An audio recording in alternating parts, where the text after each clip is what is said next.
The hospital room was a blur of exhaustion and elation. 10 times I had pushed. 10 times I had felt the incredible surge of life, bringing forth 10 tiny, perfect beings. My body was spent, but my heart was soaring, filled with a love so vast it threatened to burst. But as the last cry faded, replaced by the gentle murmurs of the nurses, a different kind of silence descended. He stood there, not by my side, not marveling at the new lives we had created, but at the door, his hand on the knob. He looked at me, then at the bassinets, his face unreadable. Then, without a single word, he turned and walked out, the soft click of the door echoing in the sudden void. My heart, still reeling from the miracle of birth, was now being shattered by his act, a brutal assault on the fragile happiness that had just begun to bloom. My pain, my exhaustion, my very presence dismissed with a single, cruel silence. The burning question wasn't what had just happened, but why. Why was the man who should have been celebrating with me instead abandoning me, leaving me alone with our children in the face of such innocent beauty? What monstrous indifference, what profound cruelty could lead a husband to walk away from his family in their moment of greatest vulnerability? I stared at the closed door, then at the 10 tiny bundles, and a chilling realization began to dawn. This wasn't just about his desire for a son. This was about control. This was about power, and his disdain was only just beginning. NTHE, sterile scent of the delivery room, once a symbol of new beginnings, now reeked of abandonment. The rhythmic beeping of the machines, meant to monitor life, felt like a constant reminder of the life he refused to acknowledge. 10 tiny bundles, swaddled in white, lay in their bassinets, their innocent breaths, a stark contrast to the suffocating silence that had descended upon the room after his cruel act. He had left, a ghost in the doorway, leaving behind not a tender touch or a whispered word of love, but the bitter taste of his indifference. My mother, who had been a silent, supportive presence throughout the grueling labor, now held me, her own tears mingling with mine. Her touch was a lifeline, pulling me back from the abyss of despair. The nurses, their faces a mixture of pity and outrage, moved with a quiet efficiency, their hushed whispers a testament to the shock that permeated the room. They had witnessed his cruelty, his profound indifference to my suffering. I tried to speak, to scream, to demand an explanation, but my voice was a raw whisper, lost in the cavernous space that had suddenly opened between us. My body ached, but it was nothing compared to the searing pain in my chest. This wasn't the aftermath of childbirth I had envisioned. There were no tender embraces, no whispered words of love, no shared awe over our new arrivals. Instead, there was this chilling tableau of destruction and disdain. I looked at my children, their tiny faces serene in sleep, oblivious to the storm that raged around them. How could he look at them, at these innocent beings, and feel such hatred? Was it because they were girls? Was that the unforgivable sin? The thought was a venomous sting, poisoning the last vestiges of my hope. I had always believed in him, in us, in the future we were building. But in that moment, surrounded by the wreckage of his rage, I saw a stranger, a cruel, unfeeling stranger who had just ripped apart not just baby clothes, but the very fabric of our shared dream. The betrayal was absolute, a wound that would fester long after my physical scars healed. I closed my eyes, wishing I could unsee, unhear, unfeel. But the image of his tearing hands, the sound of ripping cloth, and the cold, hard truth of his contempt were seared into my memory, a permanent brand of his cruelty. This was not the man I married. This was a monster, and I was trapped in his lair, with 8 helpless angels depending on me. Then, returning home was not the homecoming I had dreamed of. The house, once filled with the promise of new life, now felt hollow, echoing with the unspoken absence of a father's embrace. He moved through the rooms like a ghost, his presence a chilling reminder of the chasm that had opened between us. The nursery, once a sanctuary of anticipation, now felt like a mausoleum, its emptiness a stark contrast to the vibrant life it was meant to hold. He never entered the room, never lingered at the doorway, never acknowledged the tiny lives that now filled our home. It was as if the nursery, and the precious cargo within it, were invisible to him, a burden he refused to acknowledge. I would spend hours there, rocking my daughters, singing lullabies, my voice a desperate attempt to fill the void left by his silence. Each feeding, each diaper change, each moment of tender care was a solitary act, a stark contrast to the shared joy I had envisioned. My mother, bless her unwavering spirit, tried to bridge the gap. She would gently place a baby in his arms, her eyes pleading, her voice soft with encouragement. But he would stiffen, his muscles rigid, his gaze fixed on some distant point beyond the child's innocent face. He would hold them for a fleeting moment, his touch hesitant, almost repulsed, before handing them back to me, his relief palpable. It was a ritual of rejection, played out again and again, each instance a fresh wound to my already bruised heart. The empty cradle of his affection was a constant ache, a reminder of the love that was withheld, the connection that was denied. I watched my daughters, their tiny hands reaching out, their eyes searching for a warmth that never came from him. How long would it be before they noticed, before they understood the silent rejection that permeated our home? The thought was a chilling premonition, a fear that gnawed at me day and night. I had to protect them, to shield them from the pain of his indifference. But how do you shield a child from the absence of a father's love? The house, once a symbol of our shared future, now felt like a cage, and I was trapped within its walls, with 7 innocent souls depending on me. The empty cradle was not just a physical space, it was a metaphor for the emotional void that threatened to consume us all. But I would not let it. I would fill that void with my love, with my strength, with my unwavering devotion. For them, I would be both mother and father, a fortress against the cold reality of his absence. The world outside our home became a mirror reflecting his silent scrutiny. Every outing, every visit, every interaction was tinged with the unspoken judgment of others. Neighbors would offer sympathetic glances, their eyes lingering on my 7 daughters, then subtly shifting to him, a silent question hanging in the air. Friends would offer well-meaning advice, their words carefully chosen, avoiding any direct mention of his coldness, yet their concern was palpable. I felt like I was living under a microscope, every move, every decision, every interaction scrutinized for signs of distress, for evidence of the unspoken truth. He, meanwhile, maintained his facade of normalcy, a master of deception. In public, he would offer a perfunctory smile, a fleeting touch, just enough to deflect suspicion, to maintain the illusion of a loving family. But I knew the truth, the chilling reality that lay beneath the surface. His public displays were a performance, a carefully choreographed act designed to protect his image, not to nurture his family. The silent scrutiny of others was a constant reminder of my isolation, of the burden I carried alone. I longed to confide, to scream, to expose the truth of his cruelty, but fear held me captive. Not for myself, but for my daughters. What would happen if I shattered the illusion? What further wrath would his exposed ego unleash upon us? I had seen the darkness in his eyes, the chilling indifference that bordered on cruelty. I knew, instinctively, that he was capable of anything. My mother, ever vigilant, tried to offer a shield, her presence a silent defiance against the unspoken judgments. She would hold my hand, her touch a silent reassurance, her eyes conveying a message of unwavering support. "Let them talk, my love," she would whisper. "Their words cannot touch your truth."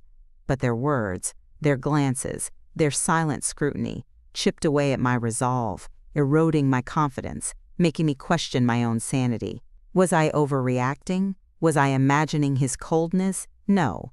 The answer was a resounding no. The pain was too real.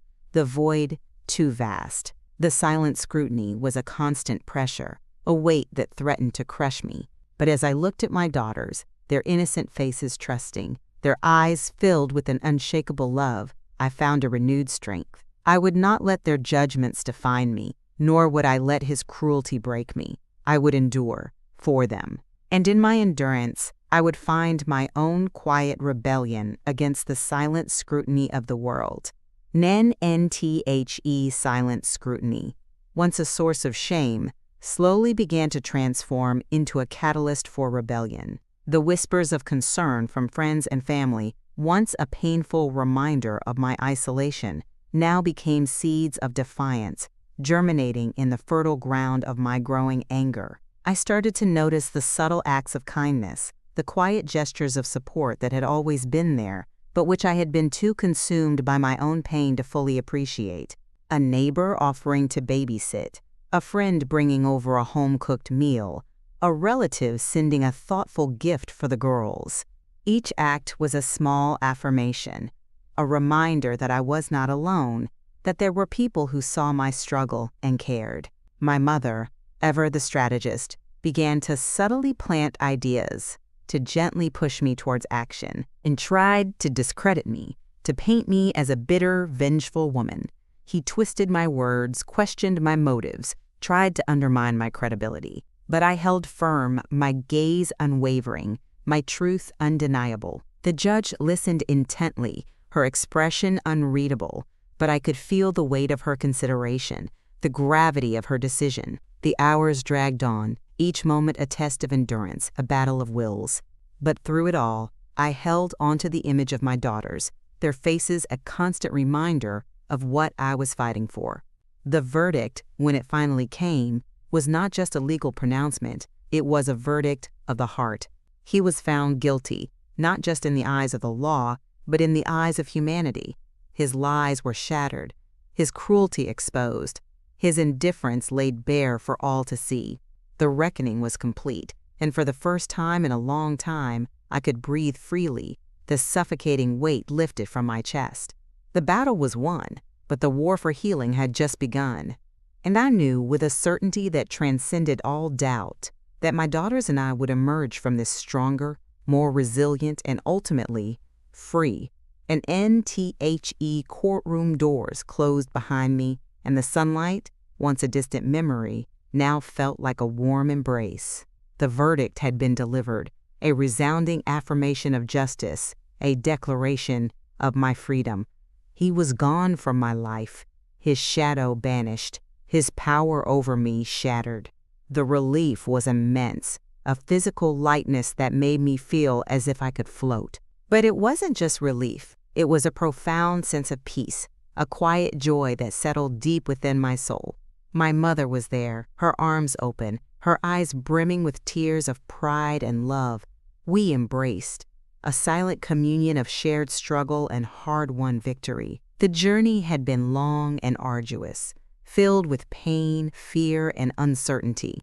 But we had emerged, bruised but not broken, stronger than ever before. Returning home, the house no longer felt like a prison. It was a sanctuary, a blank canvas waiting to be filled with new memories, new laughter, new beginnings. I looked at my daughters, playing in the living room, their innocent giggles echoing through the once silent halls. They were thriving, blossoming, their spirits untouched by the darkness that had once threatened to consume us. I began to rebuild my life, piece by piece, with the unwavering support of my family and friends.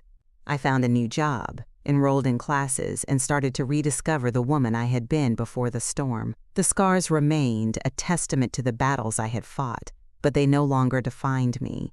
They were a reminder of my strength, my resilience, my capacity for survival. And as I watched my daughters grow, their personalities blooming, their futures stretching bright before them, I knew that every struggle, every tear, every moment of fear had been worth it.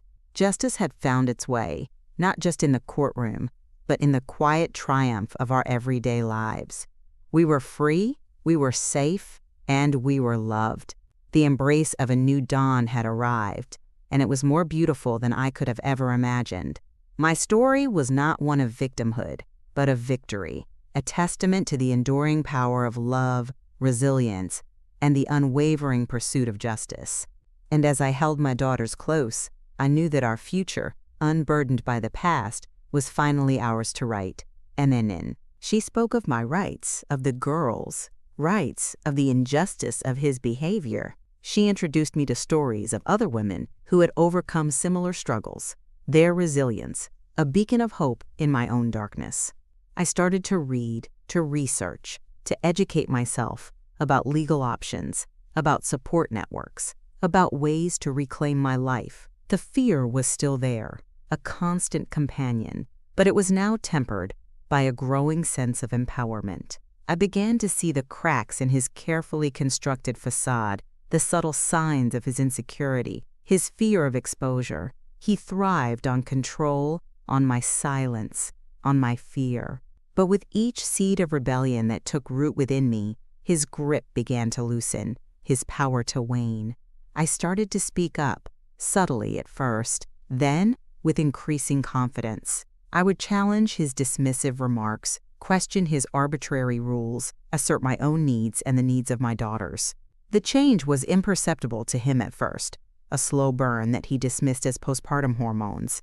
But it was a fire, steadily growing, fueled by a righteous anger and an unwavering love for my children. The seeds of rebellion had been sown, and they were beginning to sprout, promising a harvest of freedom and justice. The path ahead would be fraught with challenges, but I was no longer walking it alone. I had an army of silent supporters and a growing strength within me that would not be denied. The rebellion had begun, and I was ready to lead it. Nen and The seeds of rebellion had blossomed into a full-blown determination, and the time had come for the unveiling of truth. The carefully constructed facade he had maintained for so long was about to crumble, exposed by the relentless light of reality.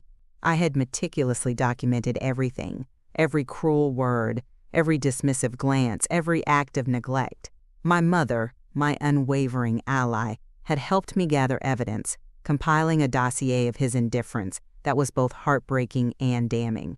We had consulted with lawyers, their faces grim as they absorbed the details of my living nightmare. They assured me that justice, though often slow, would prevail. The fear was still a cold knot in my stomach, but it was now overshadowed by a fierce resolve. This wasn't just about me, it was about my daughters, their right to a life free from the shadow of his rejection. The day I served him with the divorce papers was a blur of emotions. His face, usually so impassive, contorted into a mask of shock and disbelief, then quickly hardened into a familiar mask of rage. He tried to intimidate me, to threaten me, to remind me of his power. But I no longer cowered. I met his gaze, my own eyes reflecting a newfound strength, a quiet defiance that surprised even myself. The battle lines were drawn. He was the oppressor, and I, with my 7 innocent daughters, was the warrior. The legal proceedings began, a grueling process of depositions, hearings, and endless paperwork. He tried to discredit me, to paint me as an unstable, vengeful woman. He brought up old arguments, twisted my words, tried to undermine my credibility. But I held firm, my truth unwavering, my resolve unyielding.